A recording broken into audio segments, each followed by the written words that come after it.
Hi guys, good morning. ನಾನು ನಿಮ್ಮ ಪ್ರೀತಿಯ Ashwini. Welcome to my channel Ashwini vlogs and welcome to new vlog. So ಇವತ್ತಿನ video ತುಂಬ interesting ಆಗಿದೆ.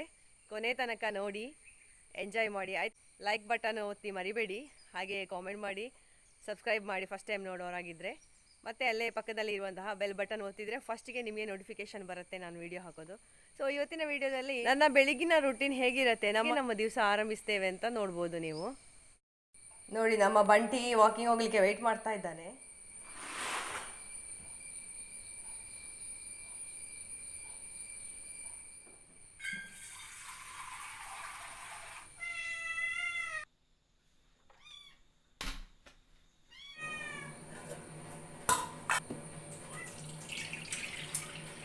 Kittu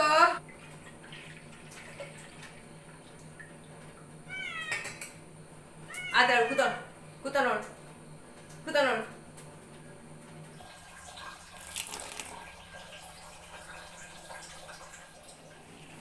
Normally I start my day with any kind of green tea which helps in boosting our energy.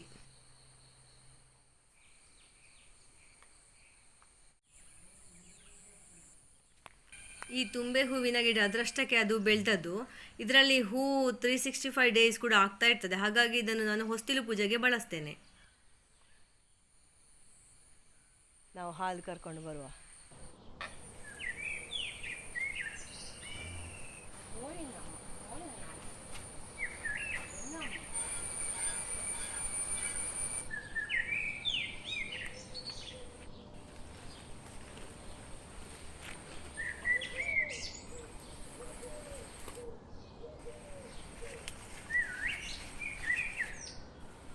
ಮತ್ತು ಅವರಿಗೆಲ್ಲ ಆಹಾರ ಕೊಟ್ಟಾಯಿತು, ಹಾಲು ಕರೆದಾಯಿತು. ಮತ್ತು ಹಾಲು ಕುಡಿತಾ ಇದ್ದ ಸಣ್ಣ ಕರುವನ್ನು ಸಹ ಕಟ್ಟಿ ಹಾಕಿ ಅವನಿಗೆ ಸಹ ಹುಲ್ಲೆಲ್ಲ ಹಾಕಿ ಬಂದಾಯಿತು. ಇನ್ನು ನಾವು ಕೂಡ ಒಂದು ಕಾಫಿ ಎಲ್ಲ ಮಾಡಿ ಕುಡಿಯುವ ಬನ್ನಿ. ನಾರ್ಮಲಿ ನನ್ನ ಮನೆಯಲ್ಲಿ 7:30 ಒಳಗೆ ಇಷ್ಟೆಲ್ಲ ಕೆಲಸಗಳು ಆಗಿ ಮುಗೀತದೆ. ನಂತರ ನಾನು ನನ್ನ ಹಸ್ಬೆಂಡ್ ಮಗ ಎಲ್ಲ ಒಟ್ಟಿಗೆ ಕೂತ್ಕೊಂಡು ಕಾಫಿಯ ಅಥವಾ ಅವರವರಿಗೆ ಏನು ಇಷ್ಟವೋ ಅದನ್ನೆಲ್ಲ ಮಾಡಿಕೊಂಡು ಕುಡಿತೇವೆ. ನನಗಂತೂ ಬ್ರೂ ಕಾಫಿ ಅಥವಾ ನೆಸ್ಕಾಫೆ ಬೆಳಿಗ್ಗೆ ಕುಡಿದ್ರೆ ತುಂಬ ಖುಷಿ ಆಗ್ತದೆ. ಹೀಗೆ ಹೊರಗೆ ಕೂತ್ಕೊಂಡು ಪಕ್ಷಿಗಳ ಚಿಲಿಪಿಲಿ ಶಬ್ದ ಕೇಳಿಕೊಂಡು ನನಗೆ ಕಾಫಿ ಕುಡಿಯೋದಂದರೆ ತುಂಬ ಇಷ್ಟ. ನಾವು ಹೊಸ್ತಿಲು ಪೂಜೆ ಮಾಡಬೇಕಾದ್ರೆ ಫಸ್ಟಿಗೆ ಮನೆಯೆಲ್ಲ ಒರೆಸಿಕೊಳ್ಬೇಕಾಗ್ತದೆ. ಇಲ್ಲಾಂದರೆ ಅಲ್ಲಿ ನಾಯಿಯ ರೋಮ ಉದುರಿ ಬಿದ್ದದೆಲ್ಲ ಜಾಸ್ತಿ ಇರ್ತದೆ. ಇವತ್ತು ಬಿಸಿಲಿರುವ ಕಾರಣ ನಾನು ಈ ಮ್ಯಾಟನ್ನೆಲ್ಲ ಒಣಗಲಿಕ್ಕೆ ಹಾಕ್ತಾ ಇದ್ದೇನೆ. ಜೊತೆಗೆ ಬಾತ್ರೂಮ್ ಮ್ಯಾಟ್ ಸಹ ಹಾಕ್ತಾ ಇದ್ದೇನೆ.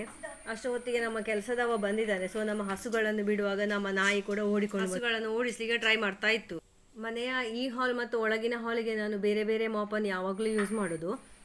ನಾನು ಟೆರೆಸ್ಗೆ ಬಂದದ್ದು ಯಾಕೆ ಅಂತ ಹೇಳಿದರೆ ನನ್ನ ಬಟ್ಟೆ ಎಲ್ಲ ಅಲ್ಲಿಯೇ ಇತ್ತು ಒಣಗಿದ್ದು, ತಂದಿರಲಿಲ್ಲ ನಿನ್ನೆ ಸಂಜೆ. ಹಾಗೆ ತಗೊಂಡು ಹೋಗಲಿಕ್ಕೆ ಬರುವಾಗ ಅಲ್ಲಿ ನನ್ನ ಹಸ್ಬೆಂಡ್ ಸುಲಿದ ಅಡಿಕೆಯನ್ನು ಒಂದು ಚೀಲಕ್ಕೆ ತುಂಬಿಸ್ತಾ ಇದ್ದಾರೆ. ಬಾತ್ರೂಮ್ ಮ್ಯಾಟನ್ನು ನಾನು ತಂದು ಅಲ್ಲಿ ಹಾಕ್ತೇನೆ. 6:30ಗೆ ಎದ್ದ ತಕ್ಷಣ ಸ್ನಾನ ಮಾಡಿ ಬರಬೇಕು.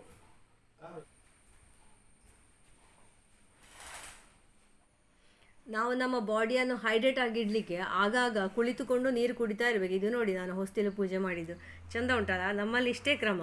ಹಾಯ್, ನಂದು ಕ್ಲೀನಿಂಗ್ ಎಲ್ಲ ಆಯಿತು. ಸೊ ಇವತ್ತು ಬೇಗ ಸ್ನಾನ ಕೂಡ ಆಯಿತು. ನಂದು ಗುರುವಾರ ಅಲ್ವಾ, ಹಾಗೆ ಸ್ವಲ್ಪ ಬೇಗ ಎಲ್ಲ ಸ್ನಾನ ಮಾಡಿ ದೇವರ ಕೆಲಸ ಎಲ್ಲ ಮಾಡಿ. ನಮ್ಮಲ್ಲಿ ದೇವರ ಪೂಜೆ ಹೆಂಗಸರು ಮಾಡುವ ಕ್ರಮವೇ ಇಲ್ಲ, ಗಂಡಸರೇ ಮಾಡೋದು. ಜೆಂಟ್ಸ್ ಯಾರಿದ್ದಾರೆ ಅವರು, ಮಕ್ಕಳು ಕೂಡ ಆಗಿರ್ಬೋದು, ಯಾರು ಸಹ ಇರೋದು. ನಮ್ಮ ಕೆಲಸ ಅಂತ ಹೇಳಿದ್ರೆ ದೀಪ ಹಚ್ಚೋದು, ಶಂಖ ಊದುದು, ಆಮೇಲೆ ಹೊಸ್ತಿಲು ಬರೆಯೋದು. ಬಂದಿದ್ದೇನೆ ಈಗ. Let's start hour breakfast.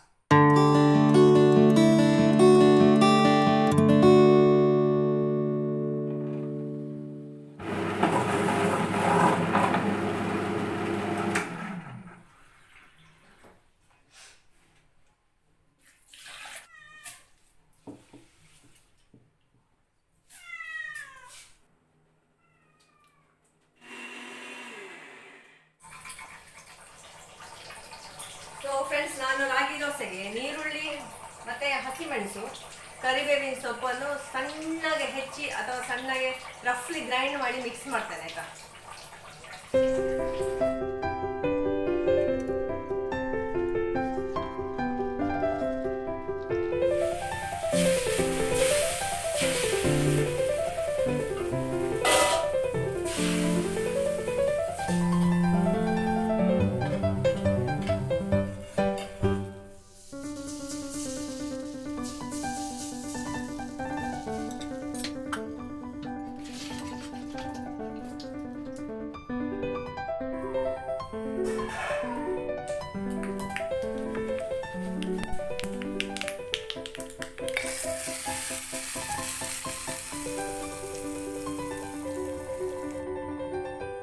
Ragi onion dosa ಹೇಗುಂಟು ನಮ್ಮ ಮಗನ ಹತ್ರ ಕೇಳು, ಅವನ ಕಾಮೆಂಟ್ ಒಳ್ಳೆ ಇರ್ತದೆ ಕೇಳಲಿಕ್ಕೆ.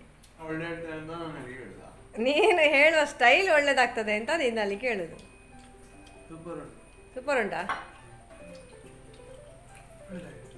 ಖುಷಿಯಾಗಿದಾ? ಈಗ ದೂರ ಹೊರಟದೆ ಈಗ ಹೇಳಿದಾಗೆ.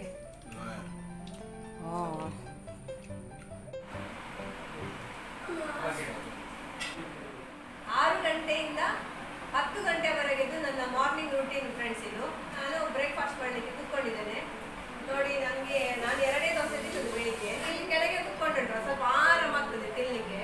ಹಾಗೆ ರಾಗಿ ದೋಸೆ ಮತ್ತು ಬೆಳ್ಳುಳ್ಳಿ chutney is the best combination ever. ಬಂಟಿದ್ದಾನಪ್ಪ, ಬಂಟಿದ್ದಾನೆ. ಇವರೆಲ್ಲ ಉಂಟಲ್ಲ, ಫೋನ್ ಮಾಡಿದ್ರೆ ಕೇಳಿದ್ರು ಫಸ್ಟಿಗೆ ಬಂಟಿ ಅಂತ. ಹೇಗಿದ್ದ ಹೇಗಾದ ಗೊತ್ತಾ? ಪಾಪ ಗೂಡಲ್ಲಿ ಆಗದಿಂದ ಬೊಬ್ಬೆ ಹೊಡಿತಾ ಇದ್ದಾನೆ. ಏ ಬಂಟಿ ಜಾಯ ಬೊಬ್ಬೆ ಬತ್ತುನಾ ಬಂಟಿ. ನನ್ನ ಮನೆಯದು ಕೆಲಸ ಎಲ್ಲ ಆದಮೇಲೆ ನಾನು ನನ್ನ ಆಫೀಸ್ ವರ್ಕಿಗೆ ಹೊರಡ್ತೇನೆ. ಆಫೀಸ್ ವರ್ಕ್ ಅಥವಾ ನೀವು ಫೀಲ್ಡ್ ವರ್ಕ್ ಅಂತ ಹೇಳ್ಬೋದು. ಸೊ ಇಲ್ಲಿ ನೋಡಿ, ಒಂದು ಬಾಳೆ ಗಿಡ ಅಡ್ಡ ಬಿದ್ದಿದೆ, ಅದರಲ್ಲಿ ಎಳತ್ತಾದಂತಹ ಬಾಳೆ ಗೊನೆ ಇತ್ತು. ಅದನ್ನು ಕಡ್ದು ತೆಗೆದಿಟ್ಟೆ ನಾನು ನಮ್ಮ ಹಸುಗಳಿಗೆ ಕೊಡುವ ಅಂತ ಹೇಳಿ. ಮತ್ತು ಮಲ್ಚಿಂಗ್ ಪರ್ಪಸ್ಗೆ ಬೇಕಾಗಿ ಬಿದ್ದಂತಹ ಬಾಳೆ ಎಲೆಯನ್ನೆಲ್ಲ ಕೊಚ್ಚಿ ಕೊಚ್ಚಿ ನಾನು ಅಡಿಕೆಯ ಬುಡಕ್ಕೆಲ್ಲ ಹಾಕ್ತಾ ಇದ್ದೇನೆ. ಅಷ್ಟಾಗುವಾಗ ಅಲ್ಲಿ ನನಗೆ ಸ್ವಲ್ಪ ಅಡಿಕೆ ಎಲ್ಲ ಸಿಕ್ಕಿತ್ತು. ಹಾಗೆ ನನ್ನ ಲೇಬರ್ಸ್ ಅಲ್ಲೇ ಇದ್ದ, ಅವನ ಹತ್ರ ತೆಗೆದುಕೊಂಡು ಅಲ್ಲಿ ಬಕೆಟ್ ಇತ್ತು, ಬಕೆಟ್ಗೆ ಹಾಕು ಅಂತ ಹೇಳಿದೆ.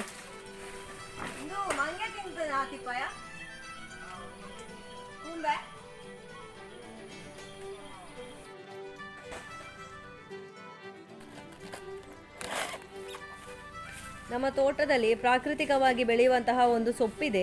ಆ ಸೊಪ್ಪನ್ನು ತಿನ್ನುವುದರಿಂದ ದೇಹದಲ್ಲಿ ಹಿಮೋಗ್ಲೋಬಿನ್ ಅಂಶವು ಜಾಸ್ತಿ ಆಗ್ತದೆ ಅಂತ ಆಯುರ್ವೇದಿಕ್ ತಜ್ಞರೊಬ್ಬರು ಹೇಳಿದ್ದನ್ನು ಕೇಳಿದ್ದೆ ನಾನು. ಹಾಗೆ ಅದನ್ನು ಕಲೆಕ್ಟ್ ಮಾಡಿ ಇವತ್ತು ನಾನು ದಾಲ್ ಮಾಡಲಿಕ್ಕೆ ತಗೊಂಡು ಹೋಗ್ತಾ ಇದ್ದೇನೆ. ಇದರದ್ದು ಪಲ್ಯ, ಸಾಂಬಾರು, ದೋಸೆ ಹೀಗೆ ಬೇರೆ ಬೇರೆ ರೀತಿಯಾದಂತಹ ರೆಸಿಪೀಸ್ ನಾವು ಮಾಡಿಕೊಂಡು ತಿನ್ಬೋದು. ತುಂಬ ಟೇಸ್ಟ್ ಇದೆ, ಏನೂ ಡಿಫ್ರೆನ್ಸ್ ಗೊತ್ತಾಗೋದಿಲ್ಲ. ಪಾಲಕ್, ಮೆಂತ್ಯ ಸೊಪ್ಪಿನ ಹಾಗೆ ಒಳ್ಳೆಯದಿದೆ. ಹಾಗೆ ಮನೆಗೆ ಬಂದು ತಲುಪಿದೆ. ತುಂಬ ಬಾಯಾರಿಕೆ ಆಯಿತು, ನೀರೆಲ್ಲ ಕುಡ್ದಾಯಿತು. ಇನ್ನು ಲೆಟ್ ಅಸ್ ಸ್ಟಾರ್ಟ್ ದಾಲ್.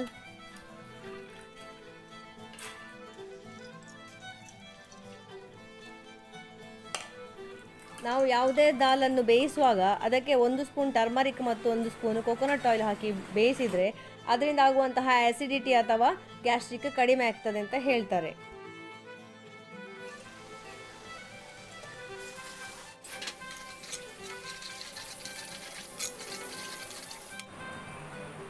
ಈ ದಾಲ್ಗೆ ನಮಗೆ ಆನಿಯನ್ ಇಷ್ಟ ಇದ್ದರೆ ಆನಿಯನ್ ಕೂಡ ಮಿಕ್ಸ್ ಮಾಡ್ಬೋದು, ಅಥವಾ ಮಿಕ್ಸ್ ಮಾಡದೆ ಕೂಡ ನಾವು ಯೂಸ್ ಮಾಡ್ಬೋದು. ಸ್ವಲ್ಪ ಬೆಲ್ಲ ಹಾಕಿದರೆ ತುಂಬ ಟೇಸ್ಟಿ ಆಗ್ತದೆ. ಮತ್ತು ಲಿಂಬೆ ಹುಳಿ ಹಿಂಡ್ಬೋದು. ಇದಕ್ಕೆ ನಾನು ಟ್ಯಾಮರಿಂಡನ್ನು ಯೂಸ್ ಮಾಡಲೇ ಇಲ್ಲ. ಇದರಲ್ಲಿ ಒಗ್ಗರಣೆ ಕೂಡ ನಾವು ಹಾಕಿ ಯೂಸ್ ಮಾಡಬಹುದು. ಸಾಸಿವೆ, ಜೀರಿಗೆ, ಉದ್ದಿನಬೇಳೆ, ಬೆಳ್ಳುಳ್ಳಿ, ಹಿಂಗು, ಶುಂಠಿ, ಕರಿಬೇವಿನ ಸೊಪ್ಪು ಇಷ್ಟನ್ನು ತುಪ್ಪದಲ್ಲಿ ಹುರಿದು ಒಗ್ಗರಣೆ ಕೊಟ್ಟರೆ ಯಮ್ಮಿ ಯಮ್ಮಿ ಯಮ್ಮಿ ದಾಲ್ ರೆಡಿ. ನಮ್ಮ ಮನೆಯಲ್ಲಿ ಗಾರ್ನಿಷಿಂಗಿಗೆ ಕೊತ್ತಂಬರಿ ಸೊಪ್ಪು ರೆಡಿ ಇದ್ದರೆ ಅದನ್ನು ಕೂಡ ಹಾಕಿಕೊಳ್ಬೋದು. ಇದೊಂದು ಸ್ಪೆಷಲ್ ರೆಸಿಪಿ ಆಯಿತಾ. ಇದು ನನ್ನ ಮಗನಿಗೆ ನನ್ನ ಟ್ರೀಟ್ ಇವತ್ತು. ಪೇರಳೆ ಕೇಸರಿ ಬಾತ್ ನೋಡುವ ಅವನ ಒಂದು ಎಕ್ಸ್ಪ್ರೆಷನ್. ತುಂಬ ಸಿಂಪಲ್ ಆಗಿ ಮಾಡಿದ್ದು, ಎಂತ ಸಹ ಹಾಕಲಿಲ್ಲ, ಡ್ರೈ ಫ್ರೂಟ್ಸ್ ಎಲ್ಲ ಇರಲಿಲ್ಲ ಮನೆಯಲ್ಲಿ. ತುಪ್ಪ ಸಹ ಖಾಲಿ ಆಗಿತ್ತು. ನಾಳೆ ಶುಕ್ರವಾರ, ನಾಳೆ ಕಾಯಿಸ್ಬೇಕಷ್ಟೇ.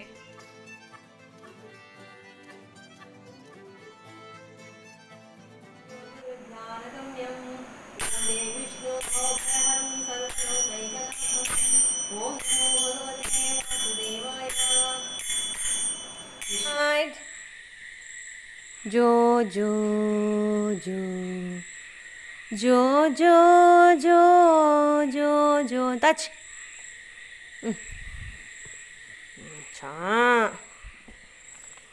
ಟಚ್. ಬಂಟಿ ಗುಡ್ ನೈಟ್.